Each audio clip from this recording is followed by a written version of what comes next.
आखिर वो समय आ ही गया जिसकी काफी समय से आशंका थी कि क्या भजनलाल सरकार नए जिलों को खत्म कर देगी, जिसकी सिर्फ आशंका पर ही क्षेत्र के लोग इस फैसले का विरोध कर रहे थे। हुआ यूं कि राजस्थान में गहलोत सरकार द्वारा बनाए गए नए 17 जिलों में से 9 जिलों और 3 संभागों को वर्तमान भजनलाल सरकार ने खत्म करने का फैसला लिया है। इस फैसले से प्रदेश में राजनीतिक माहौल गर्म हो गया है और स्थानीय लोग भी इस पर अपनी नाराजगी अब जताना शुरू हो चुके हैं। तो आइए जानते हैं कि इस फैसले के पीछे की पूरी कहानी क्या है और इसका असर और इससे जुड़ी राजनीति क्या है। नमस्कार दोस्तों, आप बिग वाई देखना शुरू कर चुके हैं और मैं हूं आपके साथ जावेद। गहलोत सरकार ने 2023 में विधानसभा चुनाव से ठीक पहले राजस्थान में 17 नए जिले और 3 नए संभाग बनाए थे। ये जिले थे बालोतरा, ब्यावर, डीडवाना कुचामन, डीग, कोटपुतली बहरोड, खेड़तल तिजारा, फलोदी, सलूंबर, दूदू, केकड़ी, शाहपुरा, नीम का थाना, गंगापुर सिटी, जयपुर ग्रामीण, जोधपुर ग्रामीण, अनूपगढ़ और सांचौर। साथ ही पाली, सीकर और बांसवाड़ा को नए संभाग का दर्जा दिया था। इस कदम के पीछे तर्क यह था कि नए जिले बनने से प्रशासनिक कामकाज में तेजी आएगी और स्थानीय लोगों को बेहतर सुविधाएं मिलेगी। लेकिन अब भजनलाल सरकार ने इनमें से 9 जिलों और 3 संभागों को खत्म कर दिया है। कौन कौन से जिले खत्म हुए, आइए जानते हैं। भजनलाल सरकार ने जिन जिलों को खत्म किया है वे है दूदू, केकड़ी, शाहपुरा, नीम का थाना, गंगापुर सिटी, जयपुर ग्रामीण, जोधपुर ग्रामीण, अनूपगढ़ और सांचौर। इनके अलावा पाली, सीकर और बांसवाड़ा के नए संभागों को भी खत्म कर दिया है। अब राजस्थान में 41 जिले और 7 संभाग रह गए हैं। अब इस पर सरकार का क्या पक्ष है? भजनलाल सरकार का कहना है कि गहलोत सरकार ने चुनावी फायदे के लिए इन जिलों का गठन किया था। सरकार का दावा है कि इन जिलों को बनाने में ना तो पर्याप्त संसाधनों का ध्यान रखा गया है और ना ही उचित प्लानिंग की गई थी। सरकार के मुख्य सचिव जोगाराम पटेल का कहना है कि कई जिलों में 6 या 7 से ज्यादा तहसीलें नहीं है।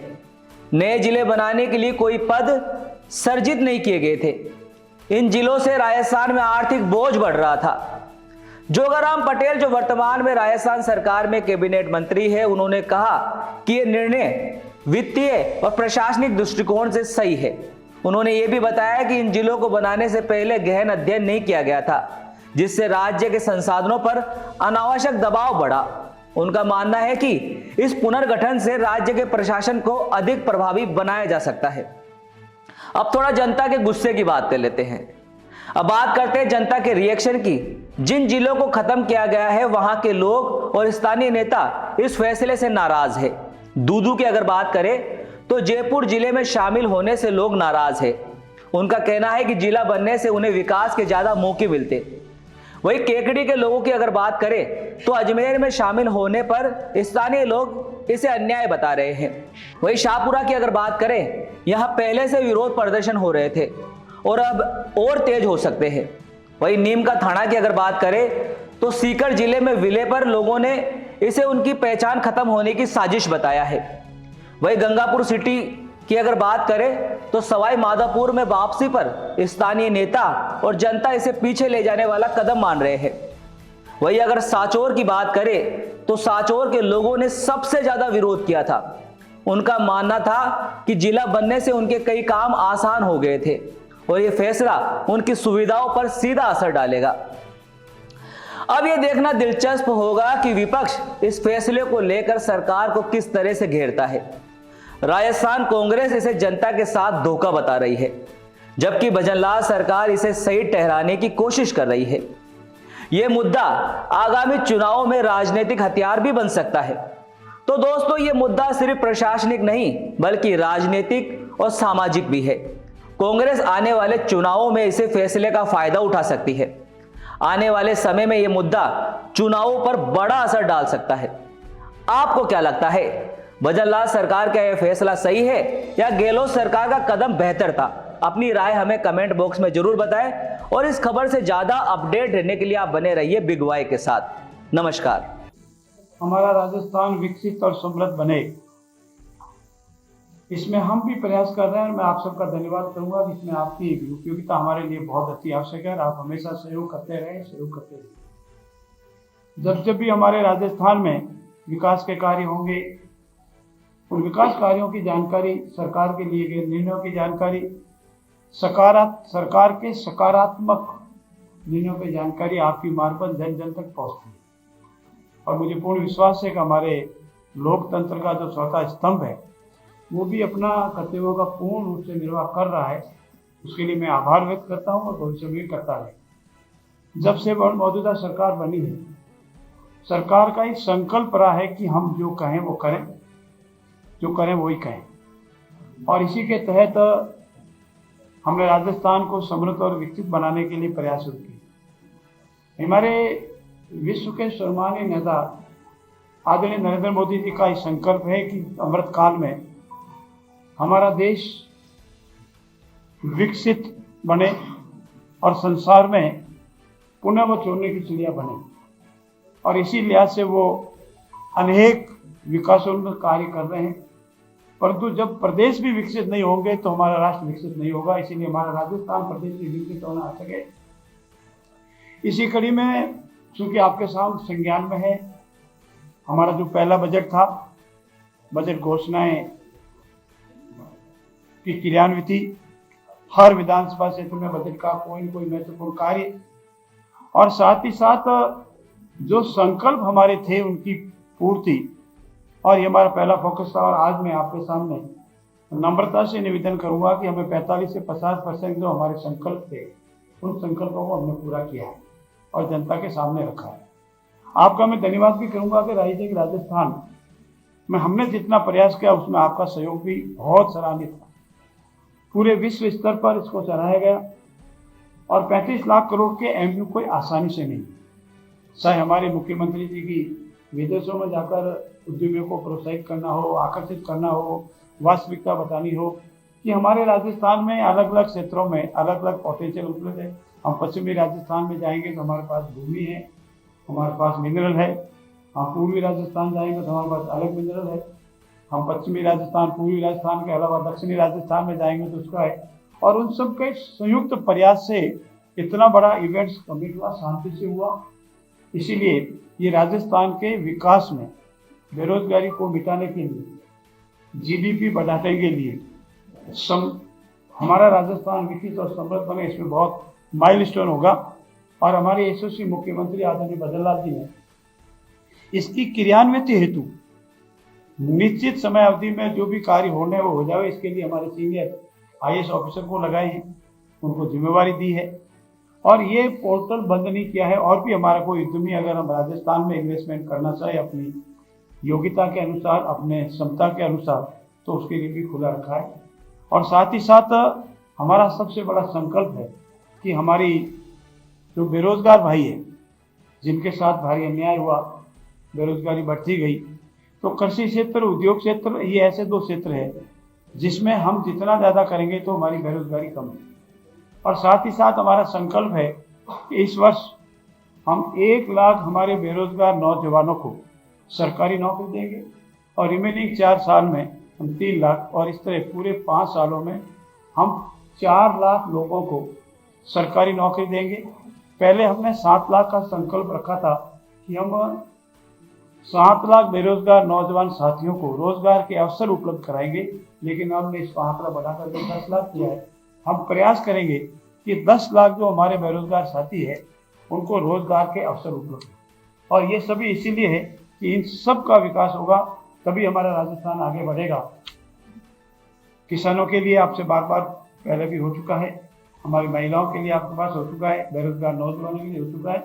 आज 2 बड़े निर्णय आदरणीय यशस्वी मुख्यमंत्री भजनलाल जी की कैबिनेट में लिए गए। पहला निर्णय ये लिया गया है कि हमारी जो ग्राम पंचायतें हैं इनका भी हम पुनर्गठन करेंगे। ग्राम पंचायतें, पंचायत समितियां और जिला परिषद, और इनके पुनर्गठन के लिए जो मोटे मोटे तौर पर जो आधार रखे गए, वो आधार पहले थे उससे बढ़ाकर के राजस्थान को सामान्यतः 3 हिस्सों में बांटा जाता है। एक सामान्य जिले हैं, एक मरुस्थलीय जिले हैं और एक जो हमारे आदिवासी जिले हैं जिसको हम शहरिया भी कहते हैं, पिछले जिले भी कहते हैं, जो भी नाम है, तो वो जिले रखें।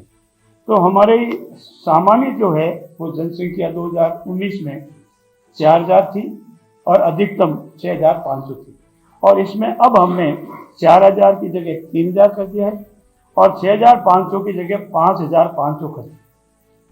और जो हमारे दूसरे जिले हैं सामान्य जिलों के अलावा, वहाँ न्यूनतम जनसंख्या 2000 और अधिकतम जनसंख्या 4000। तो मनुष्य जिला दूर दूर होते हैं तो जनसंख्या इतनी नहीं मिलती है, जैसलमेर, बाड़मेर वगैरह वगैरह, या हमारे आदिवासी क्षेत्र में जो हमारे जिले होते हैं या हमारी ग्राम पंचायतें होती है तो उसमें जनसंख्या दूर दूर मिलती है। और इसी तरह हमारे जो 3000 की जो सामान्य संख्या है उस पर 7 वार्ड बनेंगे, और अगर 1000 जनसंख्या बढ़ती है तो प्रत्येक 1000 पर 2 या उससे अधिक वार्ड बनेंगे। ये सामान्य प्रक्रिया के तहत रहती है। और हमारा ये भी निर्णय है कि हम धीरे धीरे कर इसकी एक निश्चित तारीख भी तय करेंगे। 20 दिन के अंदर अंदर जो भी अपने प्रस्ताव लाना चाहे वो प्रस्ताव जिला कलेक्टर के यहाँ पेश कर दें। जिला कलेक्टर उसको एग्जामिन करके 30 दिन के अंदर अंदर हमको सरकार को भेज दे। सरकार इसमें ड्राफ्ट जो भी प्राप्त होंगे उसकी सुनवाई और करेगी 10 दिन में, और 10 दिन के उपरांत सरकार अपनी कमेटी को भेज देगी और कमेटी इस पर निर्णय करेगी। ये एक सामान्य प्रक्रिया है जो राजस्थान पंचायती राज में बताई हुई है। अब जहाँ तक पंचायत समिति का प्रश्न है, 2 लाख की जनसंख्या पर सामान्यतः एक पंचायत समिति है और इस संख्या को हमने अभी भी 2 लाख ही रखा है। और एक पंचायत समिति में करीब 40 वार्ड ग्राम पंचायत है। पंचायत समिति का गठन करते हैं तो ग्राम पंचायतों को मिला करके एक पंचायत समिति बनती है। तो 40 रखी थी, पूर्व में भी सामान्य में 40 है, और नवसर्जित निकाय जो हमारे अब जो बनेंगे जिसमें जो हमारा सामान्य है उसमें 25, अब हमने जो तय किया है 40 के स्थान पर 25 ग्राम पंचायत अगर हो जाएगी तो वो पंचायत समिति बनने की योग्यता रखती है। पंचायत समिति बन सकती है, 2-4 ऊपर नीचे हो सकती है। और जहाँ तक हमारे जिला परिषद का विषय है, 4 लाख पर एक जिला परिषद है और 1 लाख या उससे अधिक बढ़ने पर 2 अतिरिक्त वार्ड बढ़ सकेंगे। ये सामान्य प्रक्रिया में पंचायतों के पुनर्गठन की अधिसूचना नियमानुसार जारी होगी। ये सब पहला था। और दूसरा, आप सब इंतजार कर रहे हैं कि जिलों के पुनर्गठन का क्या हुआ। मित्रों, हमारे राजस्थान 1956 में बना और 1956 में बनने के उपरांत करीब लंबे समय तक सभी जिले हमारे यहाँ थे, और 56 के बाद 2023 तक इस कालावधि में, ये कालावधि करीब लंबी 67 ईयर्स होती है, इसमें 7 जिले नए बने। और पूर्ववर्ती सरकार ने अपने कार्यकाल के अंतिम चरण में, जिसका मैं अभी आपके सामने निवेदन भी करूंगा, 17 नवीन जिले, 3 नवीन संभाग की घोषणा की, और जिसके अधिसूचना 5 अगस्त 2023 को जारी की। आप सभी मित्र वाकिफ है कि हमारी जो पिछली बार ये जो घोषणा हुई थी चुनाव की आचार संहिता, इसके 1 दिन बाद ही लग गई। तो आचार संहिता से 1 या 2 दिन पहले नवीन जिलों और नवीन संभाग बनाने की घोषणा व्यवहारिक नहीं थी, ठीक नहीं थी। और इसके मोटे मोटे जो कारण हमारी कमेटी ने प्राप्त किए, आपको जानकारी है कि हमारा संकल्प था कि व्यवहारिक रूप में जो जिले हैं, वित्तीय संसाधनों की उपलब्धता है कि नहीं है, प्रशासनिक आवश्यकता है कि नहीं है, कानून व्यवस्था उससे ठीक होगी कि नहीं होगी, और सांस्कृतिक सामंजस्य होगा कि नहीं, इत्यादि मोटे मोटे तौर पर ये बिंदु होते हैं। और इनको पूर्ण रूप से अनदेखा किया गया, जनसंख्या को अनदेखा किया गया। और आप पाएंगे कि सामान्यतः जनसंख्या अगर नेशनल एवरेज लें तो भी करीब 9 लाख के आसपास होती है, 9,50,000 के आसपास होती है। और अगर मरुस्थलीय जिले हैं, कुछ आदिवासी है तो 6 लाख, और बहुत ही कोई जैसे बहुत कहीं गंगटोक में चले जावे, बहुत छोटे छोटे हो तो 4 लाख। ये जनसंख्या का क्राइटेरिया है। और सामान्यतः 6 या 6 से ज़्यादा तहसीलें होनी चाहिए, या कोई और, जैसे मैंने कहा शहरी क्षेत्र के आदिवासी हो तो 6, और बहुत ही कोई हिंदुस्तान का बहुत छोटे छोटे हो तो 4 तहसीलें।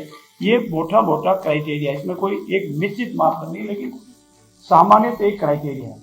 पूर्ववर्ती सरकार ने इनकी सबकी अनदेखी की, और आप देखेंगे कि 6 से कम, 6, 7, 8, 9, 6, 7, 8, 9 सामान्यतः तहसीलें होनी चाहिए। और अनेक जिले ऐसे आए जिनमें ये जनसंख्या नहीं थी। और बिना 4 बातें जो मुख्य रूप से मैं आपसे निवेदन करूंगा वो ये कि इतने जिले की आवश्यकता अगर होती,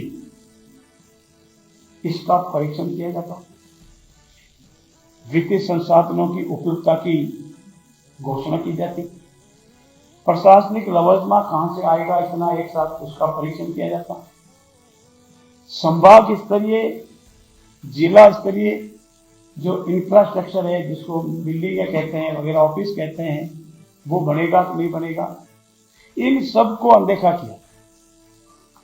और 17 जिलों और 3 नव गठित पंचायत समिति संभागों की घोषणा की। और इसमें यह भी महत्वपूर्ण है कि इसमें न तो पद सृजित किए, न कार्यालय भवन की उपलब्धता को कोई सुनिश्चितता की, न विभागों हेतु बजट सुनिश्चित किए। तो जब आप पद सृजित नहीं कर रहे हो तो उस नवीन जिले में जाके कौन बैठेगा?